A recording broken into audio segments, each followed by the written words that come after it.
So I appreciate your definitions. And the things you've mentioned, keeping you in place, grounding you, being steady, all of those are true for an anchor in meditation. Raise your hands if you have ever noticed a tendency for your minds to wander when you've tried meditation. Some of you are raising both hands. I can't tell you how many people have come up to me when I've talked about meditation, and they'd say, I love to meditate, but my mind, it just races. Like theirs is the only one. Everybody's mind races. That's what minds do. It doesn't disqualify you from being able to meditate. But in our meditation process, we want to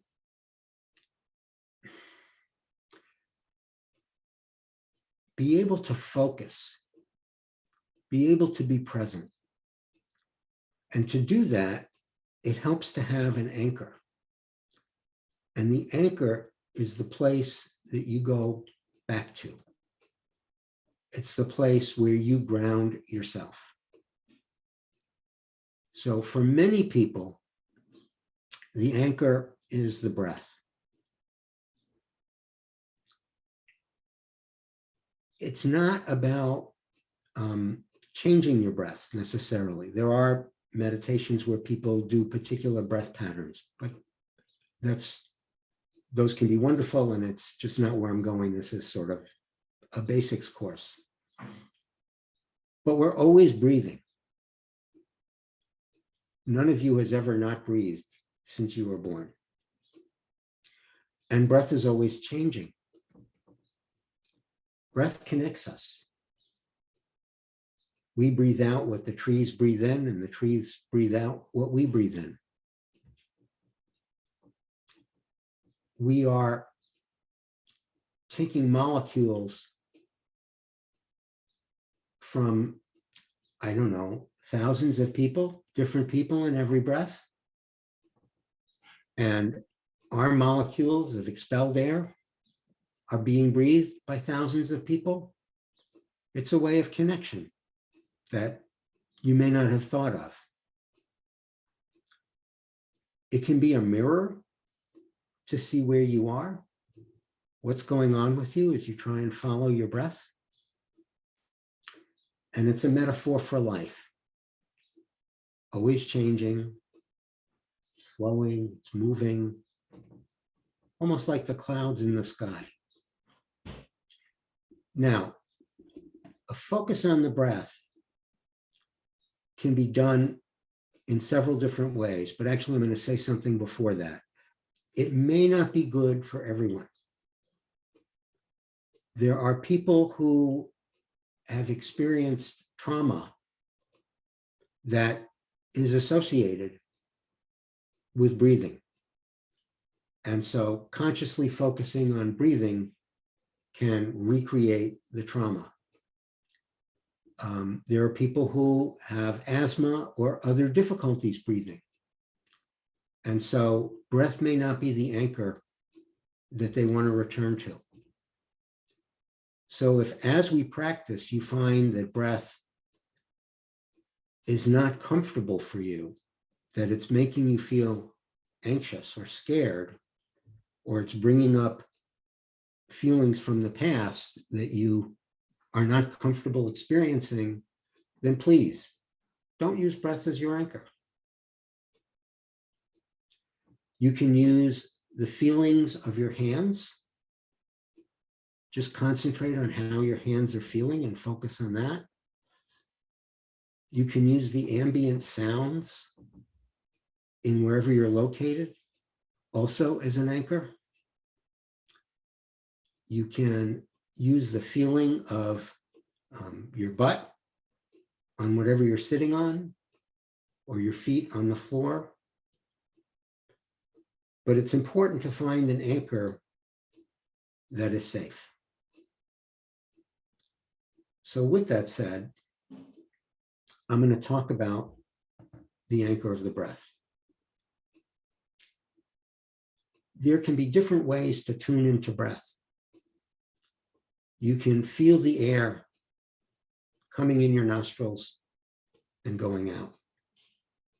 And you can notice the difference in temperature of the air between the inhale and the exhale. You can feel the air going down your throat. You can feel your chest and your belly expand and contract, rise and fall. Some people put their hands on their belly and use that as a way of focusing.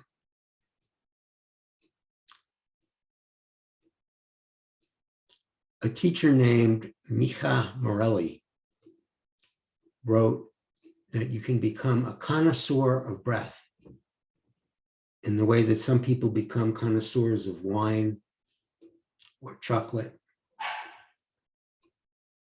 We can experience the three-dimensionality of our breath. Another way, actually do this for a second. Take your hand and put it on your lower back. And just do a few breaths and feel what happens with your back.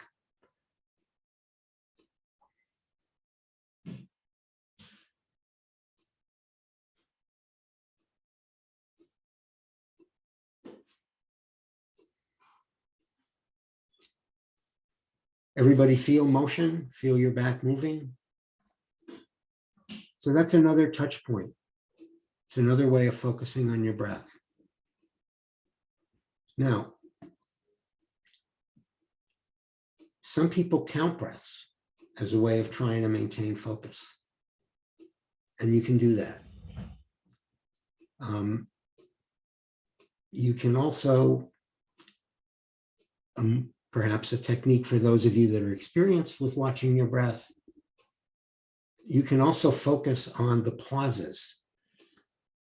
There's always at least an infinitesimal pause between your inhale and your exhale.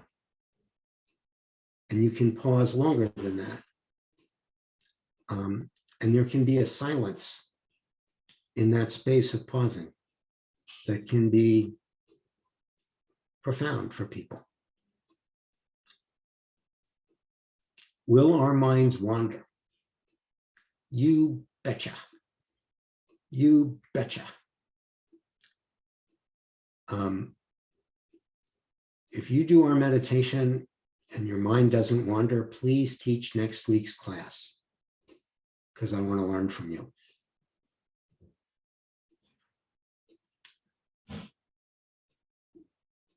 This is not about stopping thoughts. You're going to have thoughts. They'll come, they'll go. You'll notice things. Your nose will itch. Your posture may feel uncomfortable. By the way, this is an aside, but you ever notice when people are about to start a meditation and they say to their audience, so everybody get in a comfortable position, and like 3/4 of the people move? It shows you how unconscious we are, that we're sitting in an uncomfortable position, but we don't even attend to it.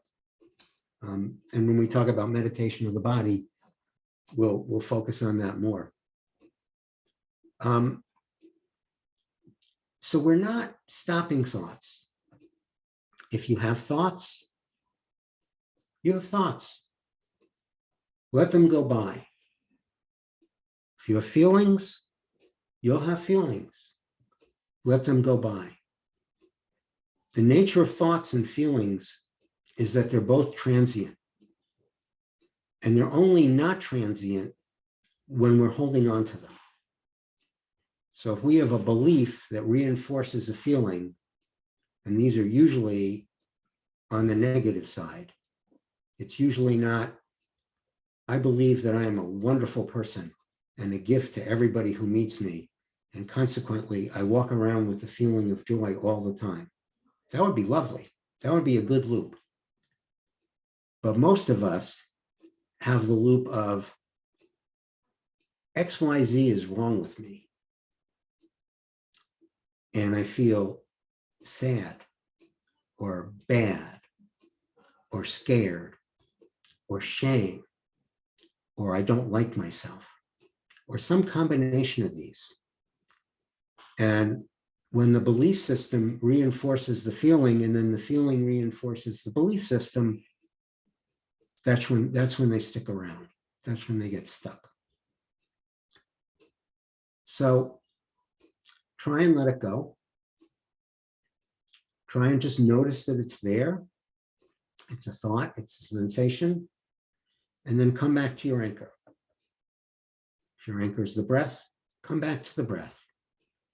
Consciously notice the next inhale and the next exhale. So in a moment, we're going to start our meditation. I invite you to get in a comfortable position, please.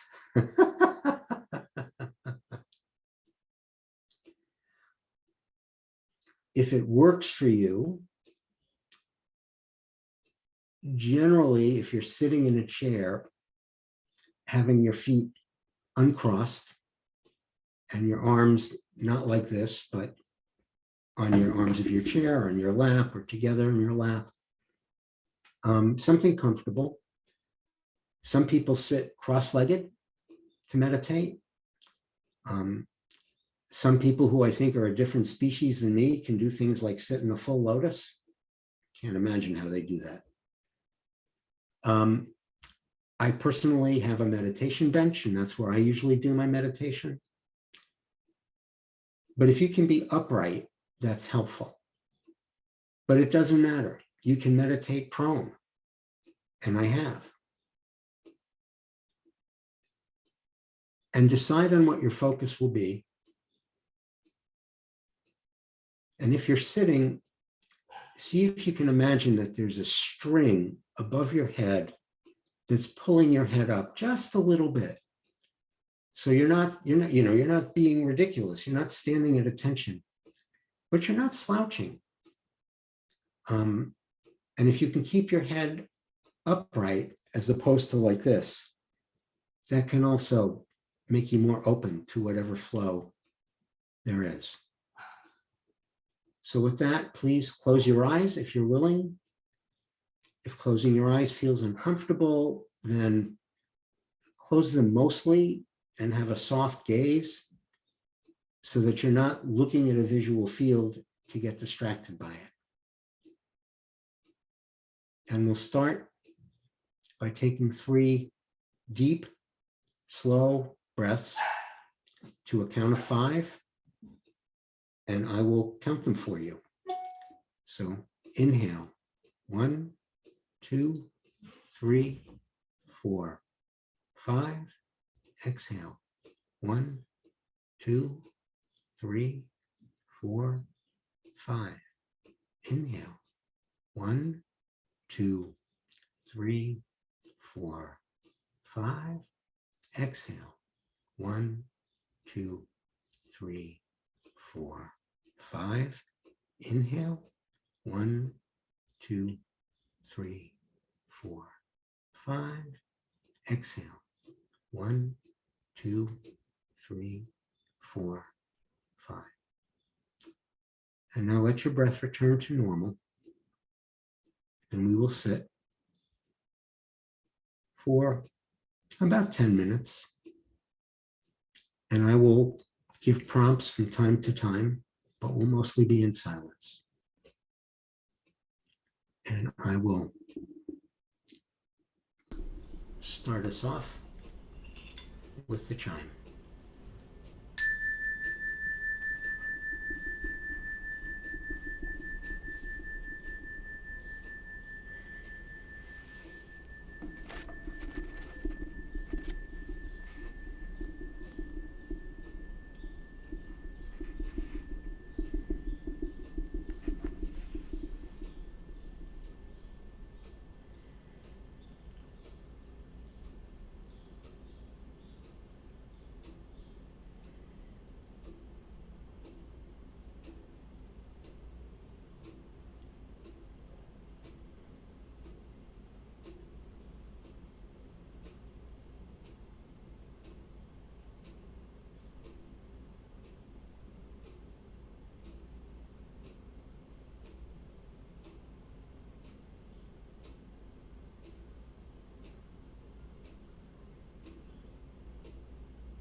If you're using your breath, really focus on the inhale. Feel the air coming into you. That's right.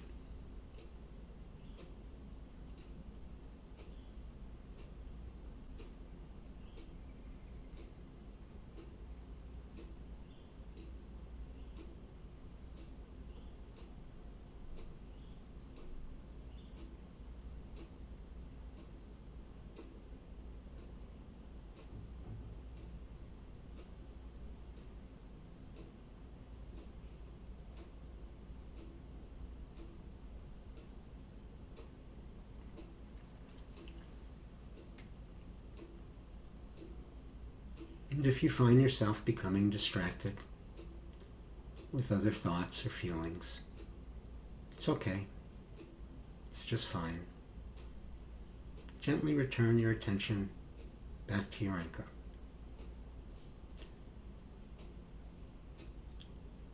Treat your wandering mind with kindness and compassion.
Some people find it helpful to imagine that in each inhale, you're inhaling white light or divine love or a feeling of purity. And with each exhale, you're letting go of that which keeps you from that light or purity.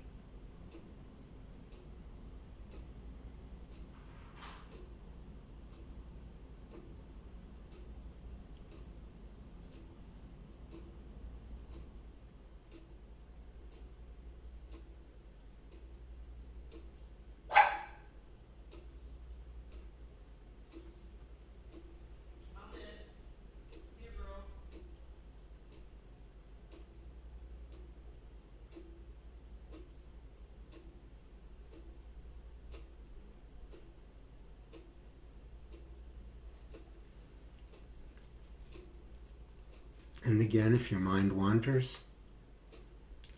bring it back gently. Jack Kornfield says to treat it like a puppy.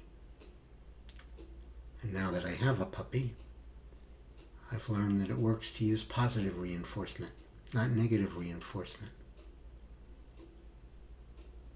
So you can tell your mind, thank you for thinking, I'm glad you're doing your job. And now I'm going to focus a little bit on my anchor. We'll have silence for a little while, and then I'll ring the chime to stop.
Gradually bring your attention back into your body.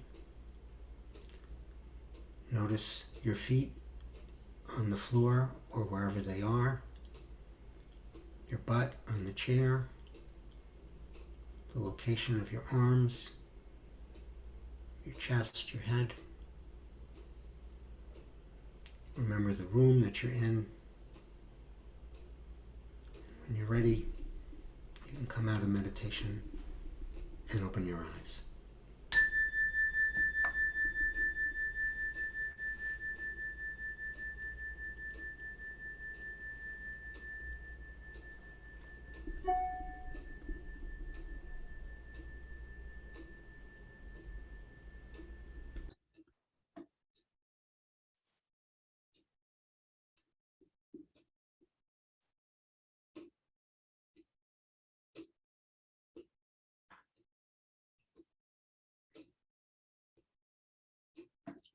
Deborah, please stop recording.